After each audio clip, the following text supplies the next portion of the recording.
Assalamualaikum warahmatullahi wabarakatuh. Selamat pagi anak-anak. Yuk kita hari ini belajar mata pelajaran IPA terapan bersama-sama dibimbing oleh Ibu Sri Darwati SPD.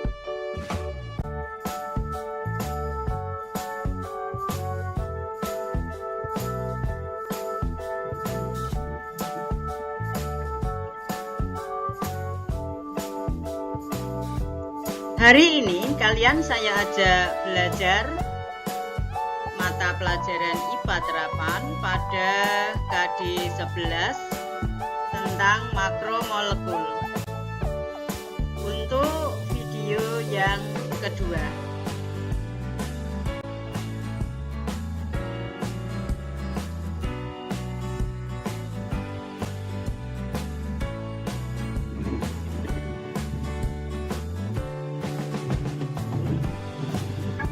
Pada KD 11 tentang makromolekul, video kedua ini kita membahas tentang protein. Sudah siap belajar ya? Ayo semangat belajar. Sehat semuanya ya. Kita lanjutkan slide berikutnya.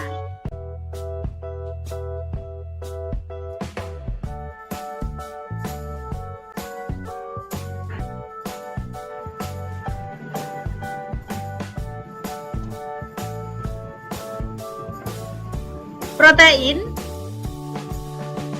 video yang kedua kita bahas yang pertama tentang pengertian protein. Yuk kita lihat slide-nya. A. Pengertian protein. Protein berasal dari bahasa Yunani yaitu proteos, yang artinya keperluan yang pertama. Secara umum, molekul protein tersusun atas 4 unsur utama, yaitu C. karbon, H. hidrogen, O. oksigen, dan N. nitrogen. Dan ditambah beberapa unsur tambahan, yaitu P. fosfor, S. sulfur, dan Fe. besi. Struktur kimia protein tersusun dari beberapa macam asam amino yang membentuk ikatan peptida dengan ikatan hidrogen. Di dalam tubuh makhluk hidup, sintesa protein menggunakan lebih dari 20 asam amino yang terdapat dalam sitoplasma atau cairan sel.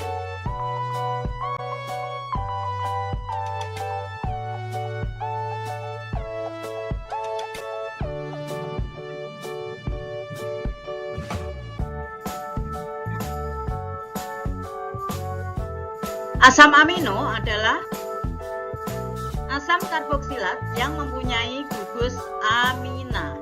Gugus amina itu rumus atau simbolnya NH2. Kemudian secara umum, rumus molekul dari asam amino adalah itu R itu merupakan rantai C-nya nanti tergantung jenis asam aminonya ya. Kemudian C, kemudian COOH, NH2.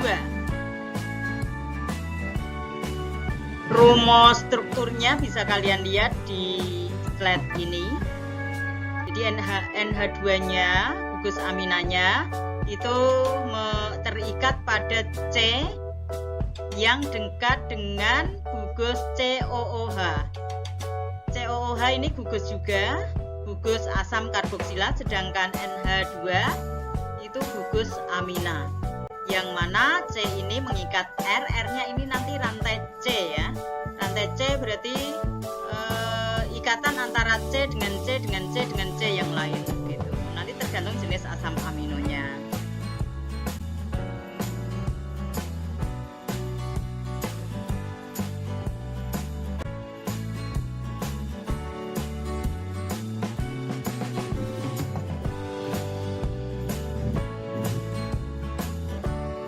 Asam amino yang paling sederhana terdiri dari satu unit, yaitu glisin. Nah, bagaimana rumus kimia atau rumus molekul dari glisin? Kita lihat slide ini. Nah, ini yang paling sederhana dari asam amino. Rumus strukturnya seperti ini. Lihat slide ya.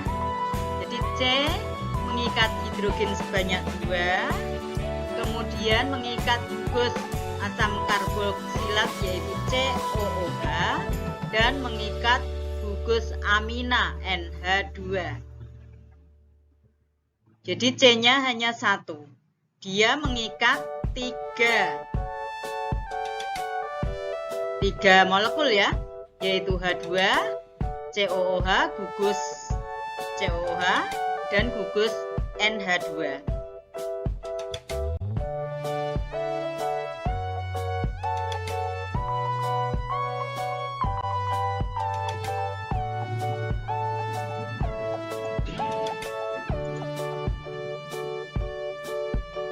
Kita lanjutkan B, penggolongan protein atau klasifikasi protein. Secara garis besar, protein dapat dikelompokkan atau dibedakan menjadi beberapa segi ya. Yang pertama, berdasarkan fungsinya. Dibentuknya protein dapat dibedakan menjadi 2 macam, yaitu protein serat dan protein globular. Protein serat adalah protein yang terbentuk memanjang menyerupai serat, seperti terdapat pada sutera dan keratin. Cenderung tidak larut dalam air, tetapi larut dalam pelarut organik. Jenis yang kedua, protein globular.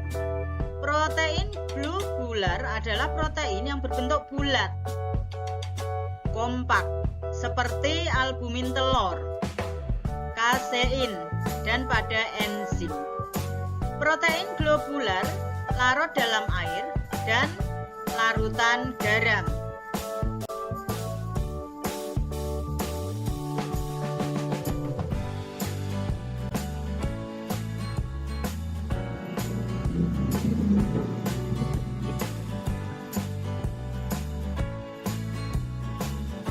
Penggolongan yang kedua, berdasarkan ikatannya, protein dapat dibedakan atau dikelompokkan menjadi beberapa macam, yaitu A, protein sederhana. Protein sederhana adalah protein yang pada hidrolisannya menghasilkan asam amino. Menurut bentuknya, protein sederhana dibedakan lagi menjadi beberapa macam lagi ya. Yang pertama, protein serat atau fibrous protein. Ciri-cirinya, protein serat yang pertama, bentuk ikatan seperti benang yang panjang, liat atau berbentuk serabut. Sifat yang kedua, tidak larut dalam air. Sifat yang ketiga, contohnya keratin. Keratin itu terdapat pada rambut, kuku, dan kulit.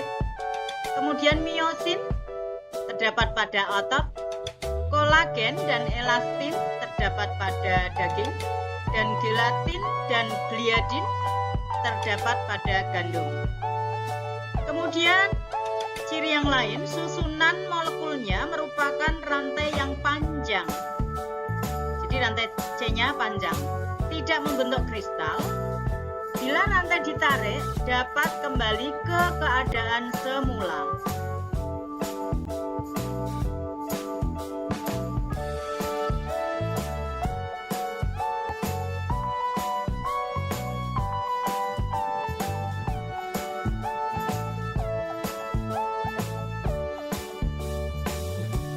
Protein sederhana jenis yang kedua yaitu protein globul atau globular protein.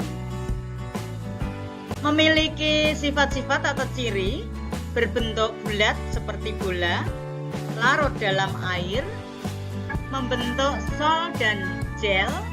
Kemudian sifat atau ciri yang ketiga mudah terdenaturasi.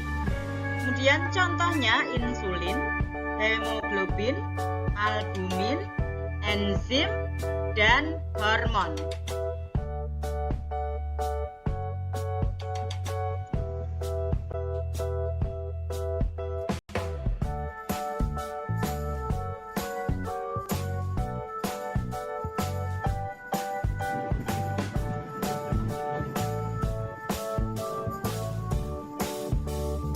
Kemudian tadi ada protein sederhana, sekarang berdasarkan ikatannya ya. Protein yang kedua jenisnya protein majemuk. Protein majemuk adalah protein yang berikatan dengan senyawa lainnya atau prostetik, seperti karbohidrat, lemak, dan lain-lain. Protein yang termasuk kelompok ini adalah 1. Fosfoprotein. Fosfoprotein adalah gabungan antara fosfat dan protein. Contohnya kasein yang terdapat pada susu.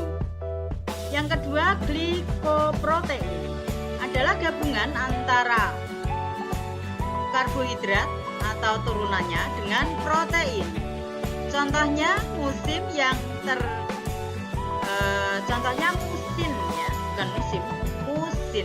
yang terdapat pada air liur atau savila.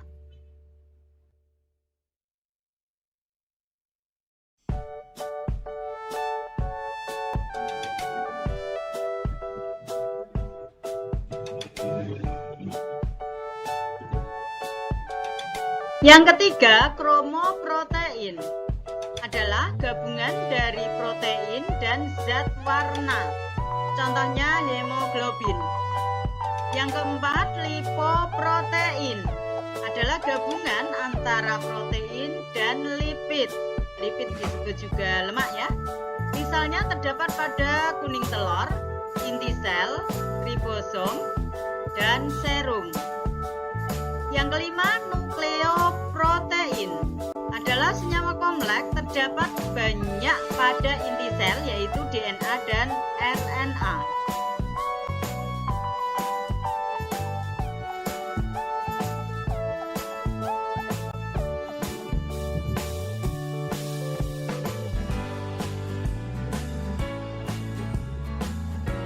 Kemudian kita lanjutkan berdasarkan kelarutannya.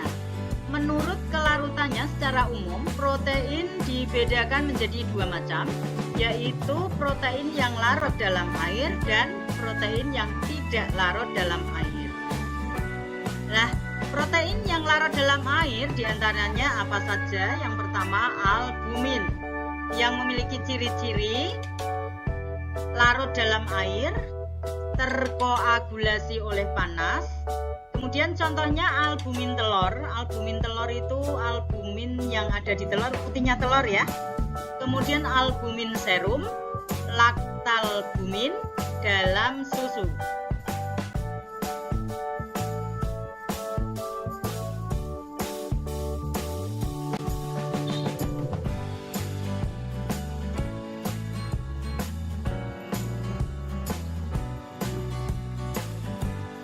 Protein yang larut dalam air kedua yaitu histon.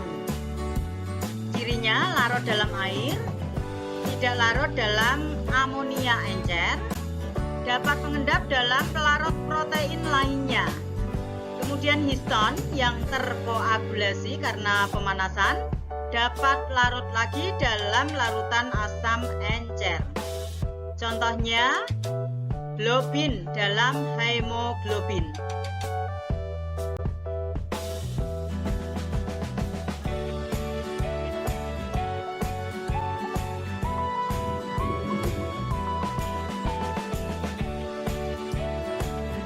Yang ketiga, protamin memiliki ciri larut dalam air, kemudian tidak terkoagulasi oleh panas, dapat mengendapkan protein lain, kemudian ciri yang selanjutnya bersifat basa kuat, Kemudian bila ditambahkan asam kuat membentuk garam kuat.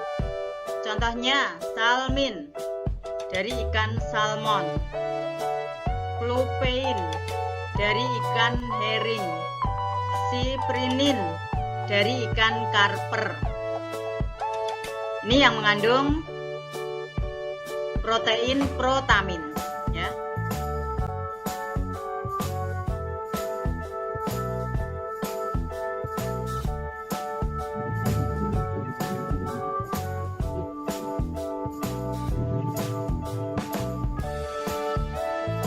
Kemudian protein yang tidak larut dalam air diantaranya yang pertama ada globulin. Memiliki ciri-ciri tidak larut dalam air, terkoagulasi oleh panas. Terkoagulasi itu berarti terjadi penggumpalan oleh panas. Larut dalam larutan garam encer, kemudian mengendap dalam larutan garam dengan konsentrasi tinggi atau salting out.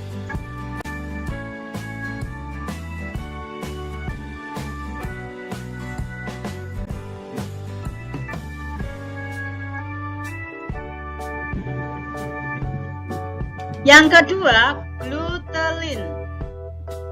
Cirinya tidak larut dalam pelarut netral tetapi larut dalam asam atau basa encer. Contohnya, glutenin dalam gandum dan origenin ya dalam beras. Protein yang ketiga, prolamin atau gliadin. Larut dalam alkohol 70-80%. Tidak larut dalam air maupun alkohol absolut. Contohnya gliadin dalam gandum, hordain dalam barley, dan zein dalam jagung.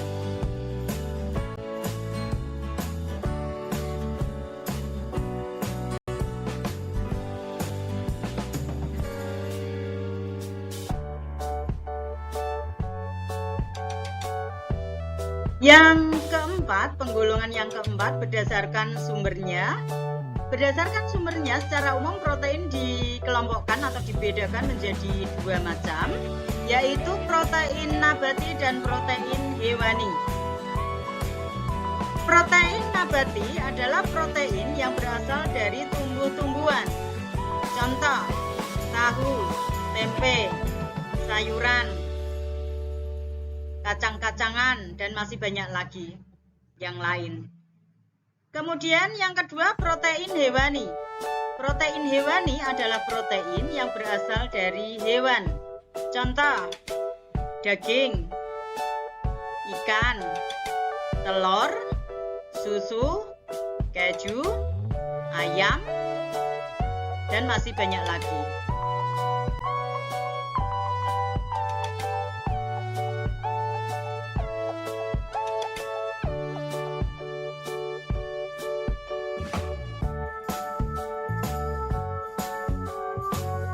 Lihat di slide gambar sumber protein nabati. Bisa kalian lihat slide-nya. Ada tempe dari kedelai, tahu bisa juga masuk ya. Kemudian ada brokoli, ada sayur-sayuran. Oke, kita lanjutkan ke slide berikutnya.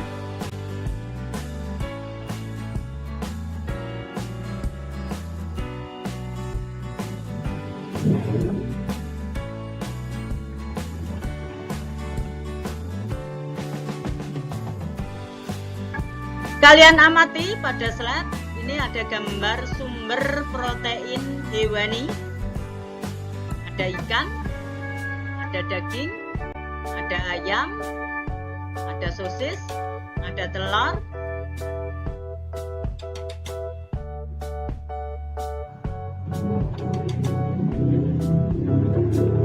Kita lanjutkan ke slide berikutnya.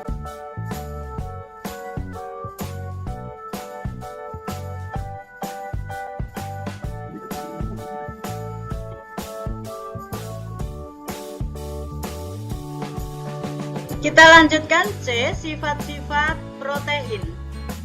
Yang pertama, larut dalam berbagai pelarut, diantaranya air, larutan garam encer, alkohol, dan lain-lain. Tidak larut dalam pelarut lemak, yaitu etil ether. Yang kedua, membentuk koloid hidrofil. Ingat koloid hidrofil ya. Koloid hidrofil itu koloid yang suka dengan air. Yang ketiga, sifat yang ketiga, mengabsorpsi air. Misalnya gluten mampu mengabsorpsi air cukup besar pada proses pembuatan roti. Sifat yang keempat, bersifat amfoter atau disebut juga amfiprotik. Nah, sifat amfoter itu seperti apa? Yaitu sifat protein yang mengandung asam maupun basa. Jadi sifat amfoter itu bahwa sifatnya bisa bersifat asam, juga bisa bersifat basa. Kemudian sifat yang kelima dari protein, membentuk basa. Nah, ini dapat dilihat bila dikocok atau bila dengan minyak atau kapur pada pengolahan. Jadi ini pengolahan protein maksudnya. Ya, jika dikocok maka akan membentuk busa atau bisa dicampurkan dengan minyak atau kapur. Nah, saat pengolahan maka akan timbul busa.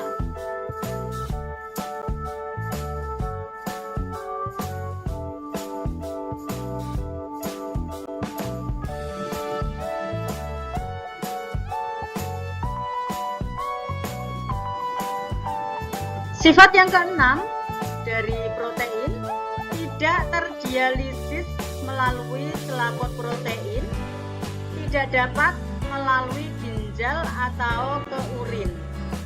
Bila ada protein dalam urin, maka indikasi ada kelainan atau abnormal. Yang ketujuh, bersifat denaturasi dan koagulasi. Nah, sifat denaturasi pada protein itu apa? Denaturasi adalah perubahan struktur atau terjadi pemecahan ikatan yang disebabkan oleh pemanasan, pengocokan, penambahan enzim, asam, basa, atau alkohol. Atau pengertiannya, denaturasi itu proses terpecahnya ikatan hidrogen. Interaksi ikatan hidrofobik, ikatan garam, dan terbentuknya liputan molekul. Itu denaturasi.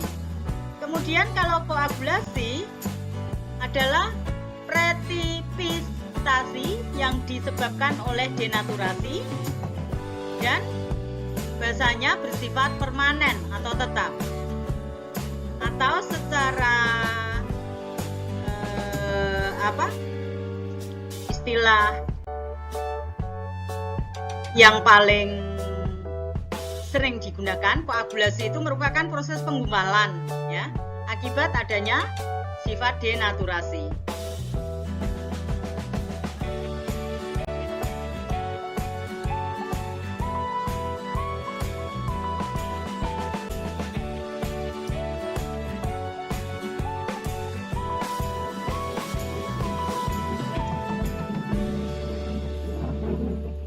Kemudian sifat yang ke-8 memiliki ion sweeter. Apa ion sweeter? Ion sweeter itu adalah ion positif sekaligus ion negatif yang dimiliki oleh suatu senyawa. Jadi protein itu memiliki ion sweeter, di samping dia bersifat amfoter. Kalau amfoter itu memiliki sifat asam maupun basa, sedangkan ion sweeter memiliki ion positif dan ion negatif sekaligus dalam satu senyawa. Protein mempunyai keistimewaan dibanding makromolekul alami yang lain, yaitu memiliki ion sweeter. Karena di dalamnya terkandung asam amino yang mempunyai kation dan anion sekaligus. Sifat yang ke-9 protein, yaitu protein dengan asam atau basa akan membentuk garam.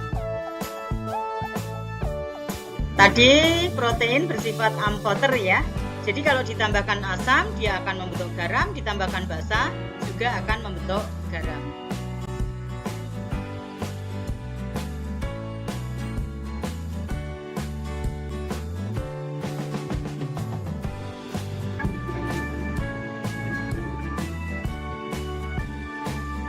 Sifat yang ke-10, protein struktur dalam kurung misalnya rambut tidak mudah rusak meskipun ditimbun dalam tanah bertahun-tahun, kecuali bila dibakar atau dilarutkan dalam asam kuat dan basa kuat. Sifat yang ke-11, dapat bertindak sebagai buffer. Buffer itu larutan penyangga. Kemudian sifat yang ke-12, dapat dihidrolisis oleh asam, basa, atau enzim. Sifat yang ke-13, dengan puret membentuk warna ungu.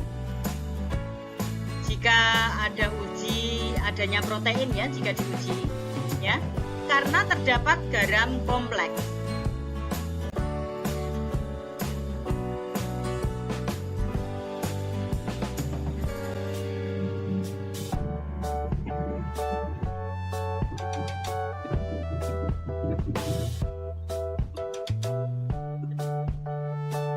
Nah, tadi protein mempunyai sifat koagulasi. Ini dijelaskan bahwa sifat koagulasi protein berhubungan erat dengan sifat protein sebagai 1. Pengembang pada telur yang dikocok. Yang kedua, pengikatan pada telur yang dipanaskan. Yang ketiga, penutup pada telur yang dipanaskan. Kemudian beberapa faktor yang mempengaruhi koagulasi antara lain 1. Gula akan meningkatkan suhu koagulasi. Yang kedua, garam memperendah suhu koagulasi. Kemudian yang ketiga, jika asam memperendah suhu koagulasi dan membantu menghasilkan gel yang lebih kaku.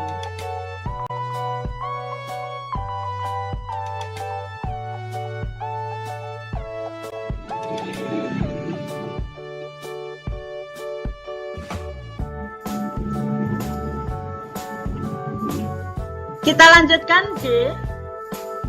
Kegunaan protein.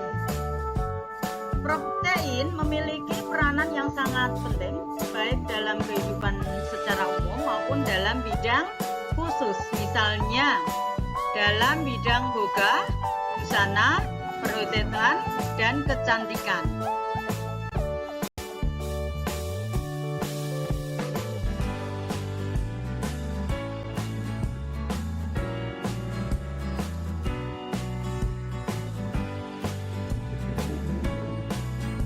Peranan atau kegunaan protein diantaranya 1. Dalam kehidupan secara umum, protein sebagai zat pembangun atau pembentuk jaringan-jaringan baru, menggantikan jaringan tubuh yang rusak, mengatur keseimbangan cairan tubuh, bisa sebagai enzim, sebagai bahan bakar apabila keperluan energi tubuh tidak terpenuhi oleh karbohidrat dan lemak. Kemudian sebagai antibodi atau menambah daya tahan tubuh. Kemudian sebagai transportasi gizi, yaitu protein dalam bentuk hemoglobin. Kemudian berfungsi mendistribusikan unsur-unsur penting dalam tubuh, terutama dalam mendistribusikan oksigen.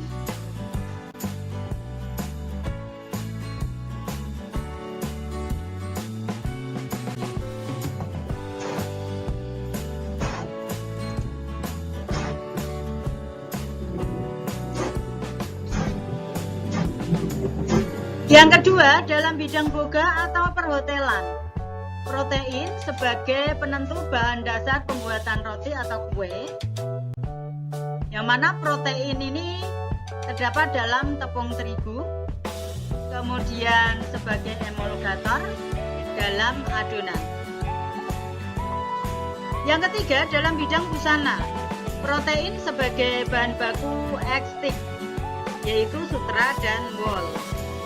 Yang keempat, dalam bidang kecantikan, Protein dibutuhkan untuk menjaga pertumbuhan rambut, kuku, dan kulit.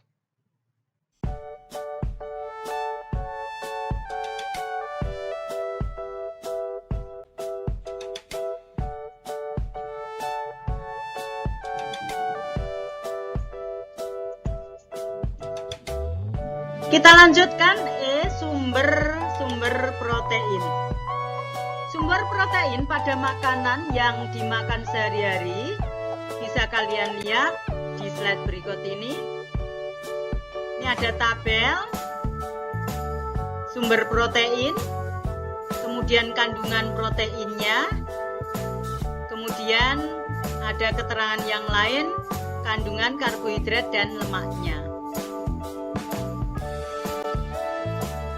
Di sini diambil contoh bahan-bahan makanan, diantaranya ada susu sapi, susu kedelai, telur ayam kampung, telur puyuh, tempe, ikan asin kering, ikan bandeng, kacang hijau, daging kambing, dan daging ayam. Bisa dilihat kandungan proteinnya, juga kandungan karbohidrat dan lemaknya. Bisa kamu bandingkan. Oke, kita lanjutkan slide berikutnya.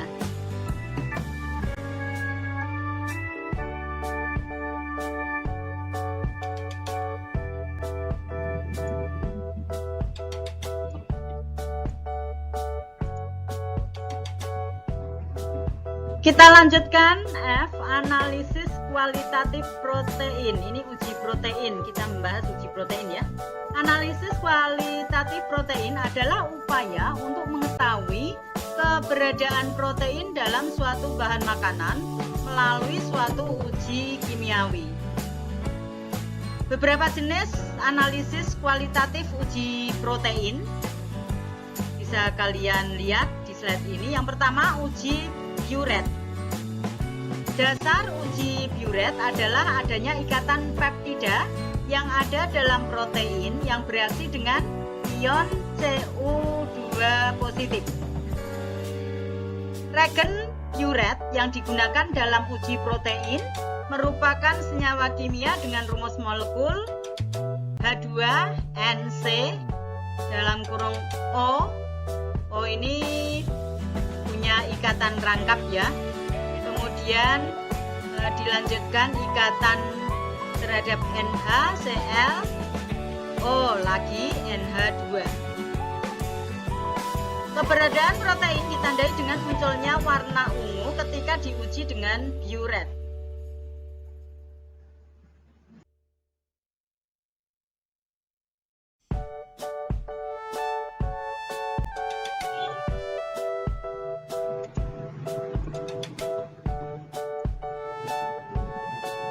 Cara kerjanya uji Biuret ya, masukkan larutan bahan yang akan diuji yaitu proteinnya ke dalam tabung reaksi. Langkah berikutnya, tambahkan ke dalam tabung tersebut 2 mili NaOH 40% dan 2 mili CuSO4. Amati perubahan warna yang terjadi.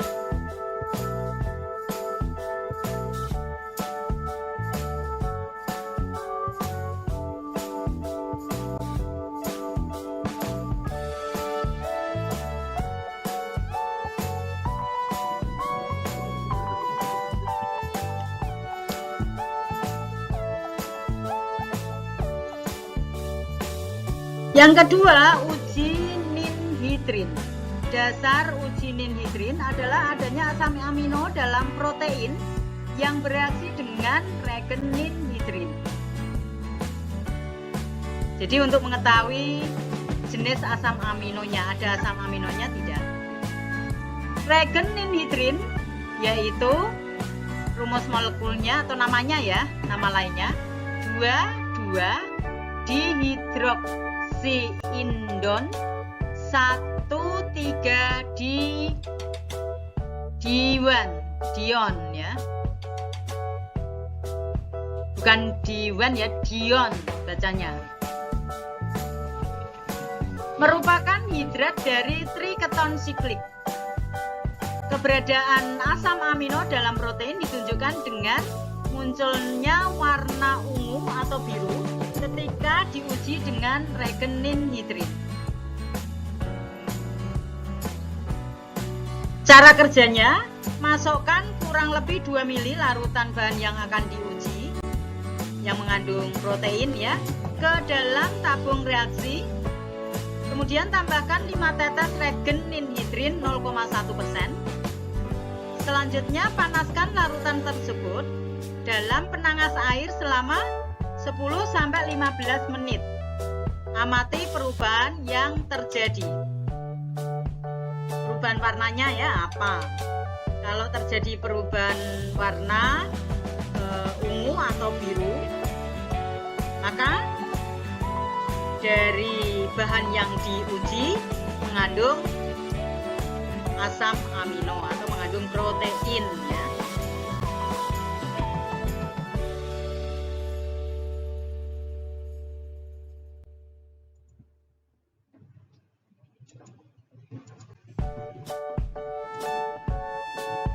Yang ketiga, reaksi Milon.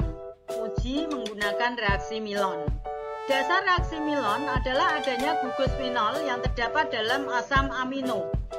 Asam amino yang mengandung gugus finol adalah tirosin. Keberadaan gugus finol dalam protein ditunjukkan adanya warna merah ketika diuji dengan reagen Milon. Munculnya warna merah disebabkan adanya reaksi antara merkuri fenolat dengan senyawa nitro.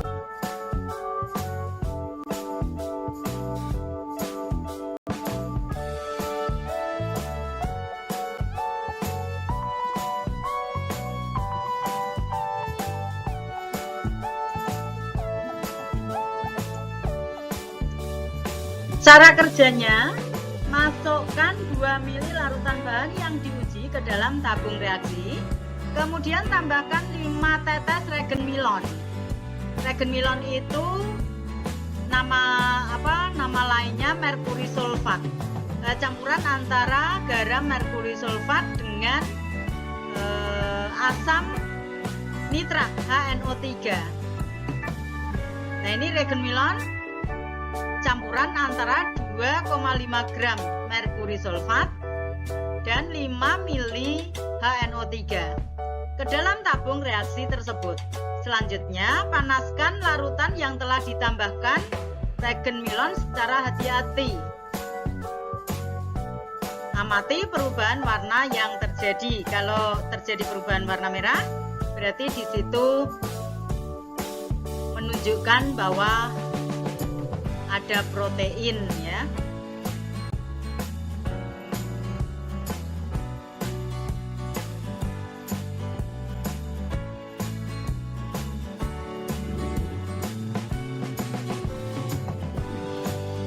Yang keempat, uji santoproteat.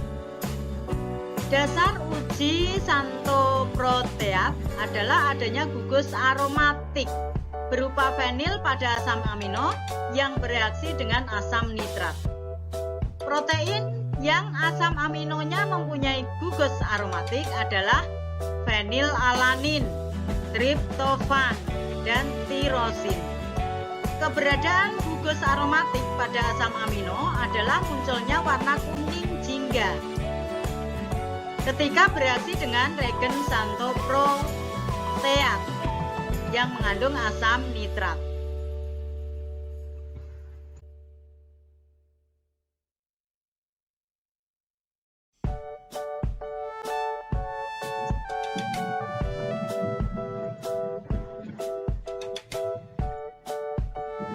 Cara kerjanya, masukkan larutan bahan uji ke dalam tabung reaksi, tambahkan 1 ml larutan HNO3 pekat atau asam nitrat pekat, dan amati perubahan yang terjadi. Pada penambahan HNO3 atau asam nitrat akan muncul endapan putih. Selanjutnya, panaskan beberapa menit hingga warna berubah menjadi kuning. Dinginkan larutan tersebut, kemudian tambahkan NaOH 10% tetes demi tetes melalui dinding tabung reaksi. Amati perubahan warna yang terjadi. Nanti kalau ada perubahan warna menjadi kuning jingga ya, maka di dalam protein tersebut ada asam amino yang mana memiliki gugus aromatik.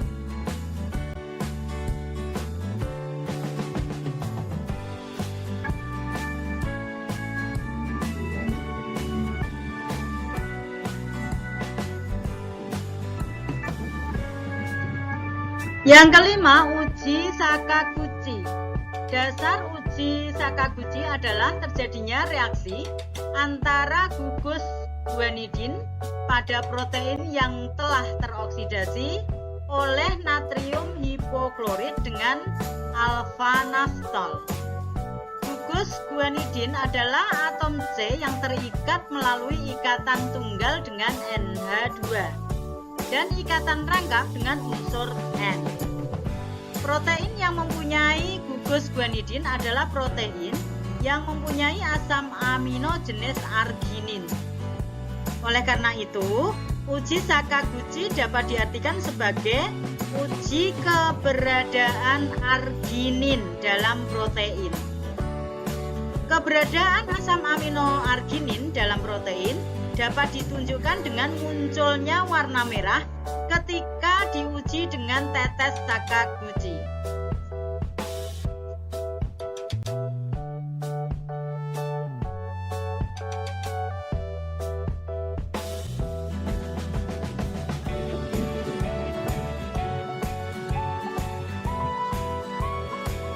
Cara kerjanya, masukkan 2 ml larutan bahan uji ke dalam tabung reaksi. Kemudian tambahkan beberapa tetes NaOH 10% ke dalam tabung reaksi yang berisi bahan uji. Kemudian tambahkan 2 tetes larutan alpha-naftol dalam kurung 1% dalam alkohol. Selanjutnya tambahkan 5 tetes natrium hipoklorit. Kemudian amati perubahan warna yang terjadi. Kalau ada perubahan warna, warnanya menjadi merah, artinya di bahan tersebut terdapat asam amino arginin. Jadi proteinnya mengandung arginin.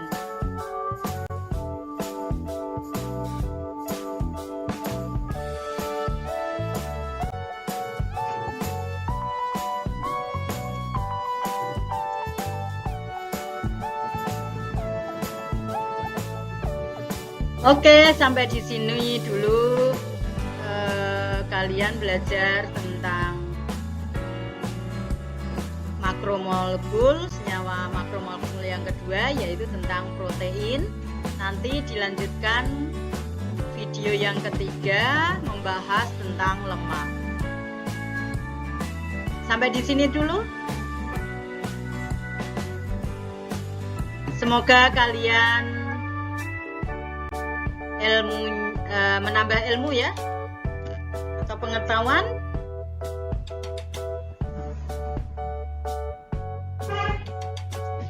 Saya tutup, terima kasih, semoga bermanfaat buat kalian semua.